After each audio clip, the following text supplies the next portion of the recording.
હવારમાં ના ધોયા વગર આપણે નીકળી જાય નોકરી જવા માટે. વારા ના હોય વાઘ ના ઓઢો ના હોય નોકરી ના દાડા. બસ આપણે ગાય ગા નીકળી તો જતા નોકરીની તલાશમાં ઘેરથી પણ નોકરીનું સેટિંગ થાય એવું નતું તો આપણે બેસી જાય સીધા ડાલામાં નીકળી જાય મગફળીઓ વેણવા માટે. જમ કરીને કેવું ઘેરથી મગફળીઓ વેણવા નીકળ્યો તો આઈ જાય ગાય ગા ખેતરમાં આવીને આપણા કાકો ગીત ગાતા ને ગીતની ઝલક સંભળાય જ નાખો તાને જોરદાર ગીત ગોય છે યાર. અરે મગફળીઓની સીઝન ચાલે છે ભાઈ.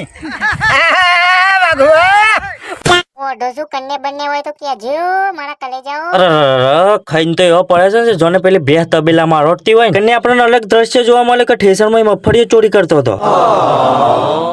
આપણે ઘેર જવાનો સમય આવી ગયો તો ના તો એવું લાગતું હતું કે પૈસા જ પૈસા પૈસા હોગા. બસ આપણે નીકળી જાય ઘરે જવા તરફ. અરે આ સાવા આટલા પૈસાની મગફળીઓ વેની આ પૈસા આપણા વાઈફ માટે પાટણનું પટોરું લાવવાનું છે. હેલે અમિત્યા તું તો ઓઢો છું. અરે આ સાવા પછી આપણે આવી જાય ગાય ઘેર ને નાવાનું હતું બાકી ને હું નહીં નાખું. તમે લાઈક ને ફોલો કરી નાખજો નવા મિની બ્લોગ જોવા માટે.